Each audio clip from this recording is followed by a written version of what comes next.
So the funny thing about a title is it has to have appeal. It has to be something that's going to make the reader want to read it, without, at the same time, providing a lot of exaggeration.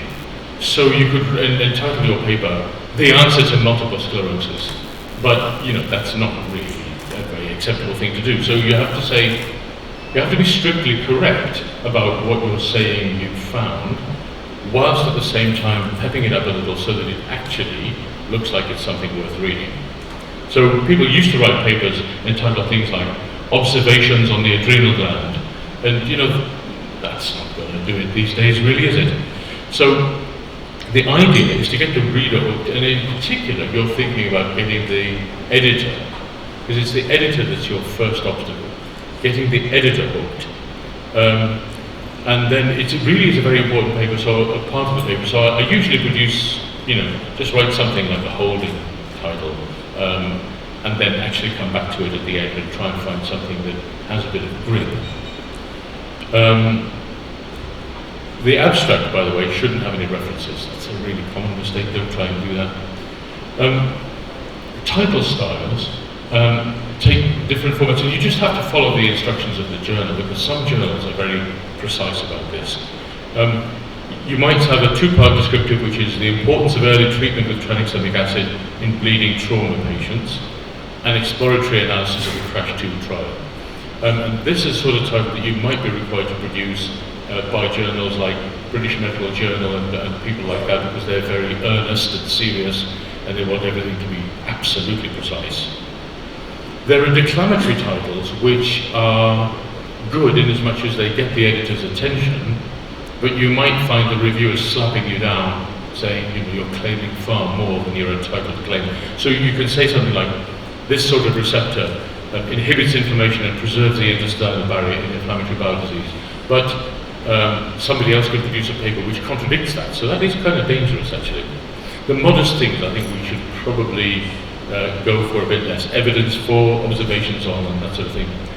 And you might find yourself writing titles like "Effects of this on that," which are accurate, not particularly appealing. It's difficult.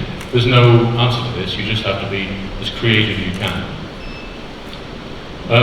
The two-part descriptive thing might be actually required by journals that are trying to be strictly conforming to the consort guidelines. So if you've got randomized controlled trial data, you might find yourself obliged to write something like "Evidence from a randomized controlled trial," or "A randomized controlled trial," or "A cluster multi-country factorial randomized controlled trial" in the title, which makes it about half a page long. But there's nothing you can do about that if the journal insists on it. Okay. So when all else fails and you seem to be at a loose end and nothing seems to work, you have to read the instructions. That's a great place to start. The instructions for some journals are really, really long, pages and pages and pages, and they include, the font size and the number, the way you should put your colons in there. But they will certainly have instructions published by the American Gastroenterology Association. It insists on having a title page that's about 2 or 3 pages long. It has an awful lot of information at the beginning. You just have to put it there, otherwise they won't look at it. The abstract style also will come back to that, actually. So you can't just copy and paste, and this is very annoying when you get your paper rejected multiple times, as I know from bitter experience. You can't just copy and paste from the last manuscript, because that journal will have different styles. Now you'll find actually these days that if your favourite journal refuses to consider your paper, they might offer you an immediate transfer to another paper lower down the pecking order. And that's great if it happens, because it means you don't have to reformat it. We might find, however, as we recently did, that a paper submitted to GUT, the journal called GUT, which has a very high impact factor, was rejected, and they offered us an open access journal instead, which has a very low impact factor. So we declined that. You don't have to accept it. But there was just too much of a difference between them. But when you can get that, it does help reduce time spent on reformatting. So in terms of the abstracts, there are 2 ways of doing abstracts. The first is the continuous way, which is like this. So it's just a flow all the way through and a description of what's really in the paper. And then there's the structured abstract where you have to put specific headings. A lot of journals, if you're producing clinical trial reports, will insist that they have additional things in there as well, including things like the study setting, the patients that have been included, and the main outcome measures and whatnot. So trials are always more complicated, more highly specified what you have to put in there. But you know, on the other hand, you know exactly what you're going to say. You can't really deviate from it, and so they're easier to write, actually. If somebody's reading an abstract, they want to know why you did this. What's it all about? Is there a controversy that's worth settling? Is there a gap in knowledge that this paper is going to fill? Or is it just a download from your data set? It's very important to clearly explain your research question or hypothesis, and that must go into the abstract. It's hard to get it right, but you have to get a balance between too much or too little methodological detail. But the worst thing is two things that you can do are, firstly, not to put any results in there. So just say, you know, the ejection fraction increased, but the fractional shortening didn't, something like that. That's no good. You have to put data in there. You have to have numbers. You have to say the ejection fraction in this group was X and the fractional shortening in that group was Y, so that you have a clear difference between the two. And then you must avoid inappropriate conclusions.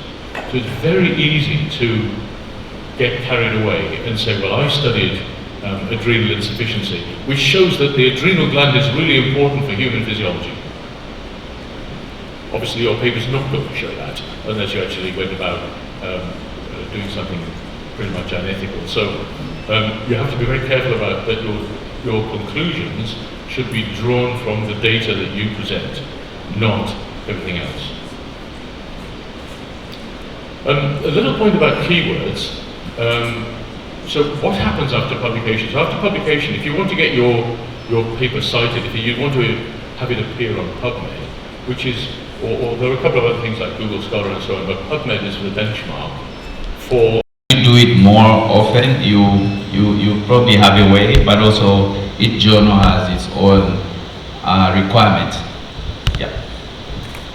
Yeah, that's it. Each journal has its own requirements. That's sometimes a challenge. And don't copy and paste it from your, MMed proposal, because that's unlikely to cut the mustard. The MMed proposal is going to have a longer introduction than that, and it's going to have a very sort of specific set of considerations. So don't copy and paste it. You will need to rewrite it. My strategy, I don't know what Owen thinks about this, but my strategy is to divide the introduction into 3 paragraphs. The first one should appeal to the reader's sense of how important the problem this is. So, for example, polymyalgia rheumatica is a really important problem because all the people who have it are severely disabled and can't work for years at a time. So that gets the reader's attention. What's the importance of this question? You don't want somebody to think, well, so what? The second paragraph would be what is known about the particular thing that you do, and the third paragraph, what is not known. So, what's the importance of this question? What is known about the current state of the field, and then what is not known. And then that leads up to a very simple and concise statement of what the research question is. And I find that if I write introductions like this, they tend to be quite easy to write, actually. This very, very simple strategy suits me. I'm not saying it's good for everybody, but it suits me because it enables me to frame all the important things that I want to get into the introduction in a fairly concise way. Common errors, well, a general discussion of the literature, and that really is a temptation, especially for junior people who want to show off that they really do know what's going on. But that's not going to help. You don't want to be accused of having a selective presentation of literature, so it's very tempting just to cite your own work and say, I showed this, I showed that, this is great, I did this, I did that, it's fantastic, look, I did all this. But that's not really going to help either, because the person who's going to review it is not going to be you. They're not necessarily going to be anybody who's impressed by what you've done. So you have to try and be fair, and this is where you have to be a bit sort of canny and think, who might review this? is who are the big players in the field to whom they're likely to send these sorts of papers, and then make sure that you cite some of their work. If you don't do that, you're likely to find you get the big rejection. All very, very important that, I mean, this is not really likely to apply to people in this room, but students will often find that actually their introduction is steeped in ignorance, and they say such and such is not known, but actually it is. It's very embarrassing when the reviewer writes back and says, well, actually, I answered this question 20 years ago. It's not good. Almost never should you be making reference to a textbook or something, or online equivalent. It shouldn't be too long. And then we'll come back to the question of poorly constructed English, but you know, in international journals, there's no point in this study, it was a waste of time. And don't be tempted to copy and paste, and be careful about fluctuating styles. So this is an example of something that was drawn from a paper I reviewed, and you can see the first part of this introduction is really, really well written. Antimicrobial peptides are polypeptides that are between 25 and 100 amino acids long and are found in host defense systems. They've been demonstrated to be active against gram-negative bacteria. Their amino acid composition, amphipathicity, calisonic charge, and so on, and all that. You think, this is well written. And then as you go down, you get a paragraph like this. The interaction of antimicrobial peptides with membrane targets can be limited by capsule polysaccharide of Klebsiella. And then and then the next sentence is incomplete. The fluidity of their outer membrane even though defensins with a capital D can kill bacteria uses various resistance, and you think, hang on. So what's going on here? What are the possible explanations for fluctuating styles? Well, one is, and this is a really difficult one, when you've got multiple authors all using track changes, and you end up with a manuscript that's been chopped around an awful lot. And if you haven't proofread it well, a lot of silly errors can creep in. Copying and pasting from previous publications, and then there's the big one, plagiarism.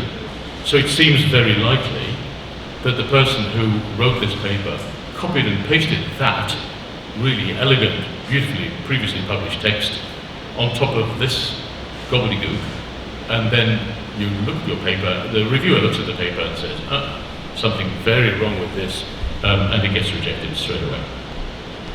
Go, away in the process. So, I mean, if for a team, I suppose there should be a senior author, the first author, or even the corresponding author who should handle all the comments. And if there are any, back and forth, they should communicate with everybody else so that everyone's on the same page. Because once the manuscript is done, everyone agrees to what goes to the journal. So if there's any mistakes in there, then we are all accountable. Yeah, that's right actually. So you have to make editorial decisions on your own. You have to be responsible for the final text. Right, let's go to the results in the discussion now. Here it's really quite hard to generalize, because every paper is unique and every study has its own merits and demerits, and so it's going to be very hard to make some generalizations, but I'm going to try. The object of the results and the discussion are to present the data in a concise, clear way, sufficiently detailed to let somebody really understand how this advances the field. There's got to be consistency all the way through, and that's often the very hardest thing to get, especially when there's multiple authors. Because you start off saying there were 258 people, but only 220 were eligible, so I'm reporting on 220. But then a few dropped out, so I've actually got 210. It gets very confusing. All the authors will have a different way of looking at this series of reductions in the number, especially on clinical papers. And so you have to work very hard to make sure that the text and the tables are consistent. You don't need to repeat things, you don't need to, if you've got something set out in the table, you don't need to write it all out again in the text. It is really important, I think, to help the reader using subheadings. And that just helps the flow. And it's best if the subheadings map and are consistent between the methods section, the results section, and the tables. And I'll come back to that in a minute. Very important to use your statistics appropriately, and that's not easy, and it's obviously outside the scope of this talk, because statistics could take several weeks, especially if you're an M.Med in our department, where the research methodology course goes on for many months. It's possible to understand the results. When a reviewer writes something like that, that's the end of that paper. It's not going to survive a comment like that. Table 1 is claimed to show that compliance improved, but the value used goes down from 8 to 4, and without sufficient details, the reader can't understand this. Table 3 shows no significant differences, but the authors base the rest of their paper on the assumption that these figures show meaningful change, and so on. So if you get comments like these, then you're finished with it. So it's very important that you avoid inconsistencies between the text and the table. It's very important that you avoid drawing inappropriate conclusions based on flimsy statistical analysis. My own preferred strategy, I used to say that it was good to do the methods section first, because that's in some ways the easiest section to write. Now actually, I find, especially when there are multiple authors, do the tables and figures first. Once you've got the tables and figures wrapped up, then it becomes much easier to write the rest. It's a big problem if you write the rest and then try and slot in the tables and figures afterwards, because once you've done the tables and figures, you realize that everything you've written in the text is wrong, and you have to start all over again. So I start by doing the tables and figures first. And think about the sort of figures you want to do. The figures need to carry weight. There are certain things that are almost never useful, like pie charts are almost never seen in serious medical publications, and histograms rarely, but they are sometimes helpful. This is a helpful way to think of it. If you want people to cite your paper, put in figures that they're going to want to use.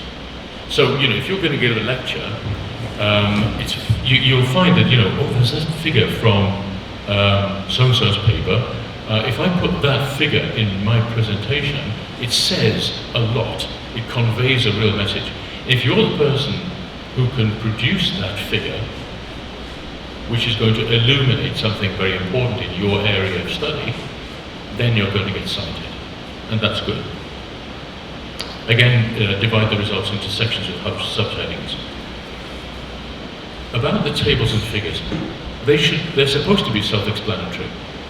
So that means your table, for example, in most clinical papers, your table 1 is going to be a description of the people in your study. It might be the description in 2 particular groups of people, hospital people in the community, whatever, men and women, people with or without heart failure, people with or without diabetes. But the table should be self-explanatory. And you can say as much in the legend as you need to make that figure or table self-explanatory. The tables and figures do require a lot of thought, so when you've done your analysis, you've got to think carefully about what the tables and figures should look like. Think of this. If I were doing a journal club, which tables and figures would I find most useful to shout out in front of my students? Is misleading. Is this figure clear? Actually, this comes from a figure I published in 1997, and it's not that great, is it? You see, one of the lines is circles and one of the lines is little squares, but until you look at it really carefully, you can't see that. So I am slightly embarrassed about that figure. So think very carefully about the figures that you generate, and if necessary, show them to the other, well, actually this is a really good idea, show them to the other authors, let them have a look at those figures and see what they think could be conveyed more clearly. They might say, this figure doesn't tell me anything. Right. I'm sure you agree that it's kind of hard. There is interquartile range shown on the figure. One looking at the figure should actually have all the information about that particular result. So I think presentation of results definitely in both dissertations and manuscripts. Yeah. Sort of encapsulates that really rather nicely. So the first thing is, who is going to be an author? I think Owen is going to come back to that point later on. But it's a good idea when you get the people who really are key authors, if possible, get them together and look at what you've prepared in the way of tables and figures and decide, how does this make a flow? What's the story? How are we going to set out these results? And then how we're going to set out the discussion. So there are two ways to begin. You can either restate the importance of the problem, such as bacterial meningitis is a major cause of death and neurological disability, or you can restate the main findings. We carried out a randomized controlled trial of intrathecal anti-LBS antibody and so on. And then the first paragraph, and I think pretty much everybody agrees that this is a useful way to structure discussion, the first paragraph should summarize the main findings. So after somebody's waded through all your results and the multiple tables and figures, you come back in a crisp way to summarize what you actually found. And then at some point, maybe the second paragraph, you can deal with the study limitations. And usually you're going to have the opportunity there to whinge about how the sample size wasn't enough. And that's usually because the resources weren't enough and so on. There it is, you just have to accept it. You have to specify where there were weaknesses, losses to follow-up, unexpected problems with assays, problems with case definition, that's often a real problem for us, statistical versus biological significance. And then you're going to need to deal with the way the study fits into the literature. Professor Pompous produced a paper last year in Science. Our results are not consistent with what he found, but how does that differ? What might the explanation be for what we found and what they found before? You might want to produce some recommendations. I mean, when we're presenting things in the university, and we're often required to say things about recommendations, and that comes from the public health people who seem to think that that's important. So we have to say, sometimes you might want to say that, but don't go too far. Be very guarded about the recommendations you're going to make. Likewise with speculations. You can speculate towards the end of the discussion, making it very clear that this is not based on real data, but speculating can sometimes help people. You can dress it up as suggestions for further work. And so the BMJ has recently come out with some guidance for a structured discussion, and they emphasize that for an intervention study, the manuscript should include enough information about the intervention and the comparator, even if it was usual care, for reviewers and readers to understand really what happened. And so they suggest something rather along the lines of what I've just set out, which is, firstly, a statement of the principal findings, at the bottom in italics, I'm sorry it's so crowded. Statement of the principal findings, strengths and weaknesses of this study, strengths and weaknesses in relation to other studies, meaning of the study, possible explanations and implications, and then unanswered questions and future research. So, and the conclusion section. But of course, it's always important to read all the author guidelines to make sure that you are compliant with that journal's requirements. Yeah, thank you. Thank you very much. So let's move on to the Physiological Society. And these societies would meet and then publish their proceedings. That's how publication started. And a lot of those societies still publish journals which are their own. So blood is produced by the American Hematology Society and so on. More recently, open access journals that don't have any particular affiliation have come up, and they include the PLOS journals amongst other things. And those are sort of in the middle. And then at the bottom end you have the regional journals. So almost by definition, the Spanish Journal of Legal Medicine or the New England Medical Journal are going to have a smaller circulation than the big journals, and therefore a lower impact factor. So you have to think realistically about your paper. Where does it fit? And that really brings me on to audience. So the question is, who do you want to read this paper? Do you care to read this paper? Hopefully you do. So think of it. Is this a major breakthrough?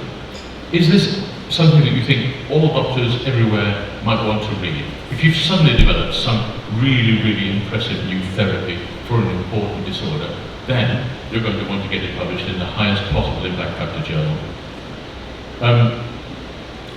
But it's not often that those sorts of publications come around. So you're more likely to be interested in something that's of major interest to people in that specialty. So then society journals might be the right answer. Even if it's of minor interest to people in that specialty, there might be a group of people, for example, a group of people amongst British gastroenterologists who are really interested in the pancreas. There's a small group of those people, but they have a voice, and you might find yourself able to get your paper published in the society journal. And then there's the bottom tier of publications, which is actually quite tricky to get sorted out, because sometimes these papers, although they're not going to create a big splash, nevertheless contain information that some people might find really useful and should therefore be published. But a lot of journals are not terribly interested in these sorts of papers, and so you might have to find, you might find yourself trawling around some of the lower journals, regional journals or startups, to find a home for these journals, and that's not always easy. So, to conclude, ask yourself these questions. Is this a paper that somebody else will want to read right away, or is it something that you just want to see in the medical record? If you think other people are going to want to read it at all, then you need to write it. Otherwise, it simply will never see the light of day. Spend a lot of time getting it right, starting with the figures and tables, and be prepared for multiple revisions, and be prepared for multiple rejections. Especially if these are minor observations. And it is a good idea, if you're not sure where this publication of yours that you're shaping up is in the grand scheme of things, ask somebody else who's not in that field to have a look at it, and they'll give you a frank impression of what they think it might be worth. And that might help you to target the right sort of journal, because if you have a little itsy-bitsy paper and you send it up to the New England Journal of Medicine, you're going to spend a lot of time formatting it, and it really is a waste, because they're just going to reject it. Likewise, if you've got a really, really important paper and you send it to the New Zealand Medical Journal, you might find that actually nobody cites it, and that could be really frustrating.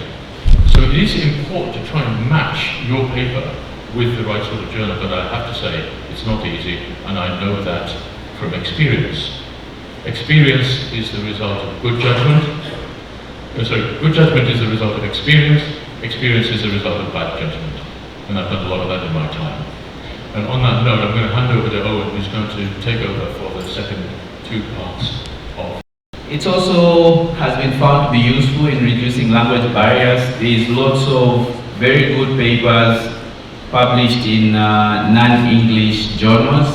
So I think AI has been very useful in terms of communicating what is in those papers. There is many disadvantages as well, especially if it's misused.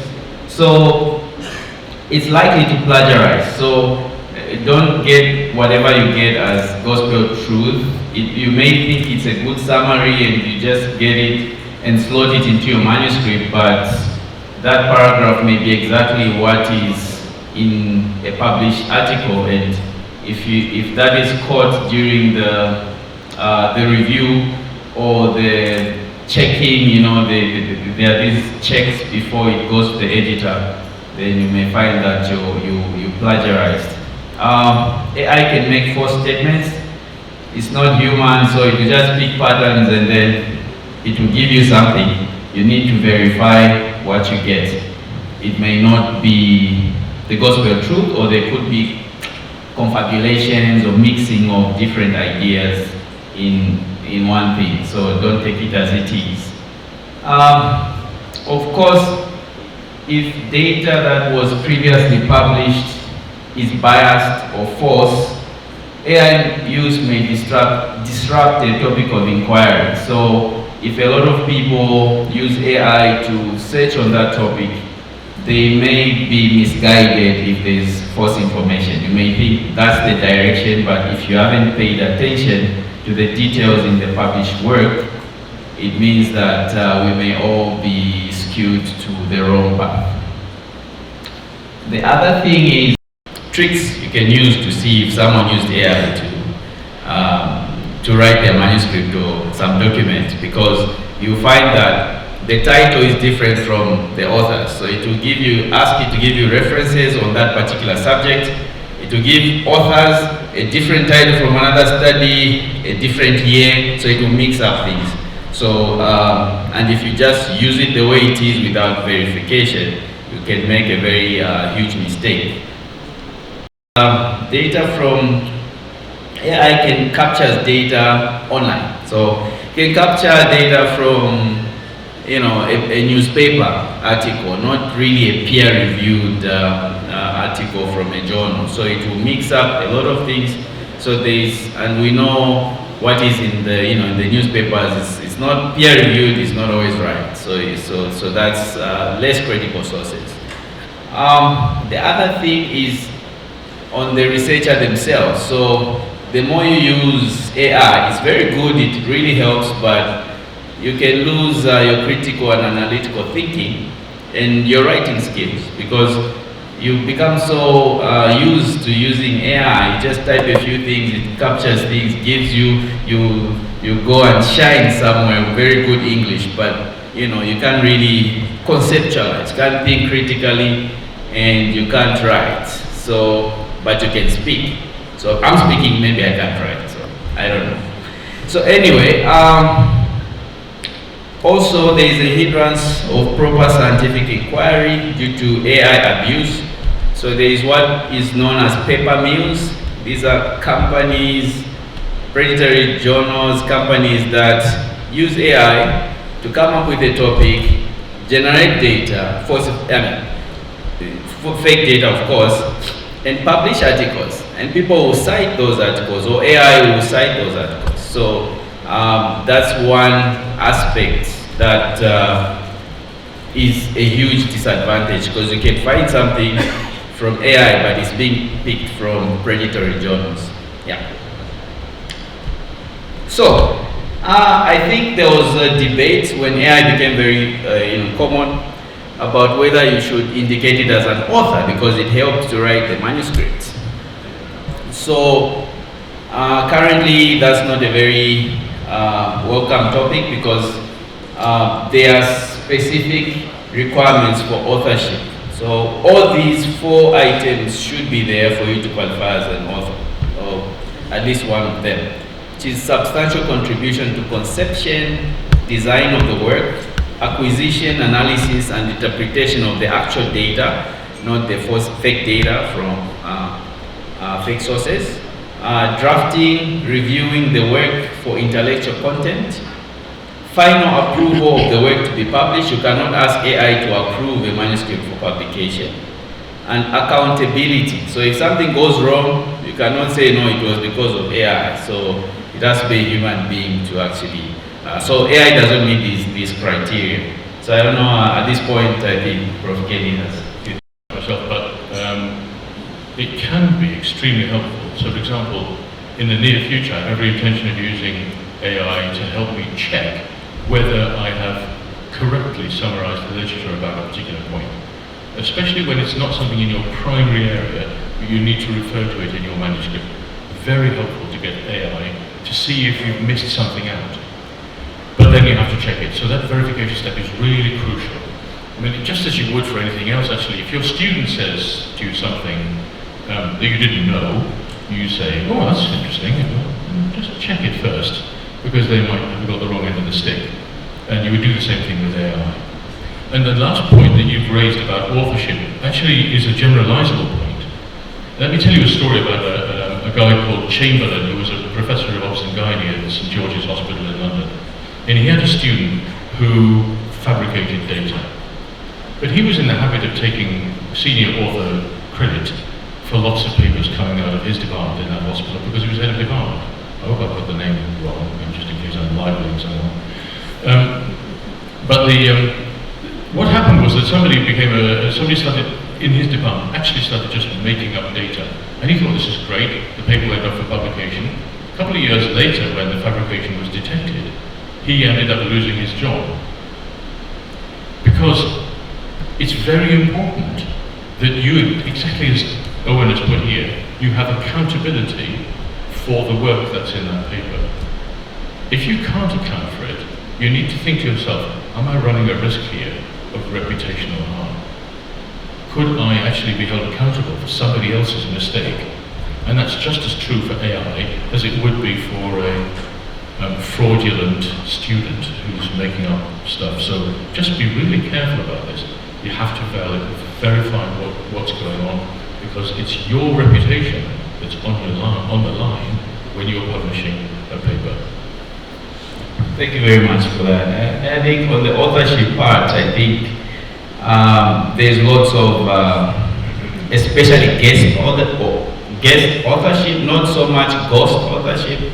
Ghost would probably apply to AI, being an author and not appearing anywhere. A guest is, there's this nice manuscript, be on it, and you just keep accepting. You may find that the data in that paper is fake, and one day it brings down your reputation. So you have to really, at least read and say, okay, yes, I checked this and I think it's okay.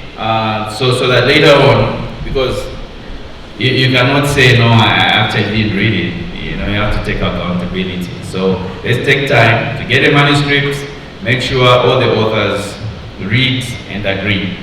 At least accept to say, okay, I agree with this version of the manuscript. Okay. So some of the outcomes for AI use with regards to manuscripts submitted to journals.